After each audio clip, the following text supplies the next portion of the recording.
Madam Speaker, I seek recognition for a question of personal privilege.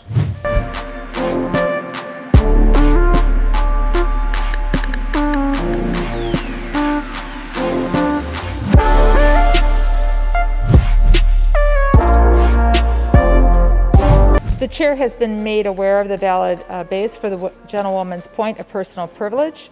The gentlewoman from New York is recognized for 1 hour. Thank you, Madam Speaker. And I would also like to thank many of my colleagues for the opportunity to not only speak today, but for the many members from both sides of the aisle who have reached out to me in support following an incident earlier this week.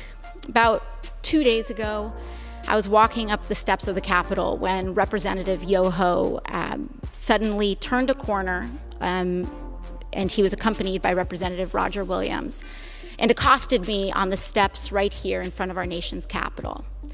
I was minding my own business, walking up the steps, and Representative Yoho put his finger in my face. He called me disgusting. He called me crazy. He called me out of my mind. And he called me dangerous. And then he took a few more steps, and after I had recognized his comments as rude, he walked away and said, "I'm rude. You're calling me rude." I took a few steps ahead, and I walked inside and cast my vote, because my constituents send me here each and every day to fight for them, and to make sure that they are able to keep a roof over their head, that they're able to feed their families, and that they're able to carry their lives with dignity. I walked back out, and there were reporters in the front of the Capitol, and in front of reporters, Representative Yoho called me, and I quote, "a f***ing bitch." These are the words that Representative Yoho levied against a congresswoman. The congresswoman that not only represents New York's 14th congressional district, but every congresswoman and every woman in this country. Because all of us have had to deal with this in some form, some way, some shape, at some point in our lives. And I want to be clear that Representative Yoho's comments were not deeply hurtful or piercing to me, because I have worked a working class job. I have waited tables in restaurants. I have ridden the subway. I have walked the streets in New York City. And this kind of language is not new. I have encountered words uttered by Mr. Yoho and men uttering the same words as Mr. Yoho while I was being harassed in restaurants. I have tossed men out of bars that have used language like Mr. Yoho's. And I have encountered this type of harassment riding the subway in New York City.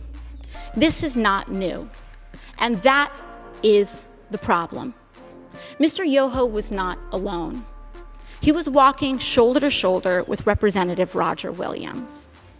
And that's when we start to see that this issue is not about one incident. It is cultural.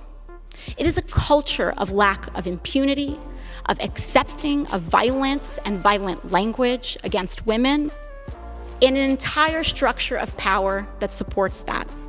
Because not only have I been spoken to disrespectfully, particularly by members of the Republican Party and elected officials in the Republican Party, not just here, but the President of the United States last year told me to go home to another country, is the implication that I don't even belong in America. The governor of Florida, Governor DeSantis, before I even was sworn in, called me a whatever that is. Dehumanizing language is not new.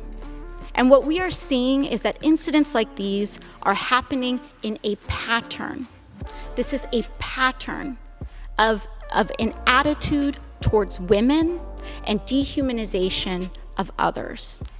So while I was not deeply hurt or offended by little comments that are made, when I was reflecting on this, I honestly thought that I was just gonna pack it up and go home. It's just another day, right? But then yesterday, Representative Yoho decided to come to the floor of the House of Representatives and make excuses for his behavior. And that I could not let go. I could not allow my nieces, I could not allow the little girls that I go home to, I could not allow victims of verbal abuse and worse to see that excuse, and to see our Congress accept it as legitimate and accept it as an apology, and to accept silence as a form of acceptance.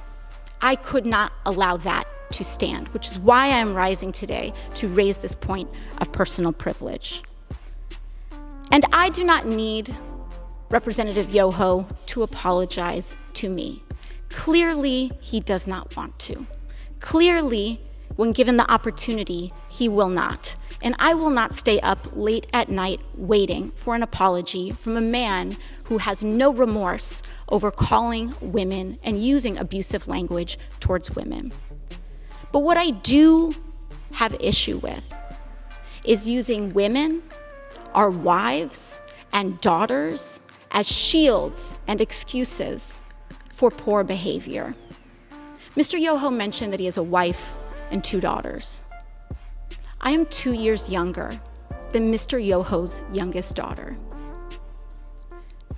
I am someone's daughter too. My father, thankfully, is not alive to see how Mr. Yoho treated his daughter. My mother got to see Mr. Yoho's disrespect on the floor of this house towards me on television. And I am here because I have to show my parents that I am their daughter and that they did not raise me to accept abuse from men. Now, what I am here to say is that this harm that Mr. Yoho tried to levy against me was not just an incident directed at me. But when you do that to any woman, what Mr. Yoho did was give permission to other men to do that to his daughters. In using that language in front of the press, he gave permission to use that language against his wife, his daughters, women in his community. And I am here to stand up to say that is not acceptable. I do not care what your views are. It does not matter how much I disagree or how much it incenses me or how much I feel that people are dehumanizing others. I will not do that myself. I will not allow people to change and create hatred in our hearts. And so what I believe is that having a daughter does not make a man decent. Having a wife does not make a decent man. Treating people with dignity and respect makes a decent man. And when a decent man messes up, as we all are bound to do, he tries his best and does apologize. Not to save face, not to win a vote. He apologizes genuinely to repair and acknowledge the harm done so that we can all move on. Lastly, what I want to express to Mr. Yoho is gratitude. I want to thank him for showing the world that you can be a powerful man and accost women. You can have daughters and accost women without remorse. You can be married and accost women. You can take photos and project an image to the world of being a family man and accost women without remorse and with a sense of impunity. It happens every day in this country. It happened here on the steps of our nation's capital.